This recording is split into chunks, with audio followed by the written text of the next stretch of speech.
guys, check out Unit 25. It's showing 194,597 miles. It is a Bluebird flat nose 5.9 Cummins diesel Allison automatic transmission.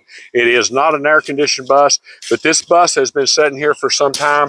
We put some batteries on it, started it right up, drove it right over here at this location. Everything seemed to work on it. It does have some cosmetic things on the bus, but a nice bus overall. It'd be ready to go right now. Check it out online at cmauctions.com, but you will need to bring batteries for all these buses. We're selling them for Cloud Independent School District. They're going to be online at cmauctions.com. No minimums, no reserves. We're online at cmauctions.com.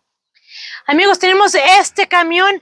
Este camión es un Bluebird, es lote número 25 con 194,000 millas. Este camión es de nariz chata.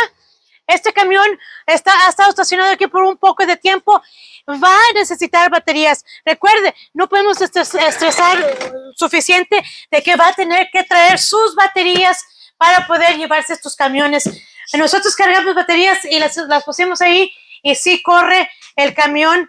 Aquí abajo tiene el motor. Fácil, este motor es fácil arregla este motor. Visítenos aquí en cmauctions.com. Los asientos se ven intactos, uno que otro va a necesitar atención cosmética, pero visítenos aquí en cmauctions.com. Este camión es un Bluebird. cmauctions.com.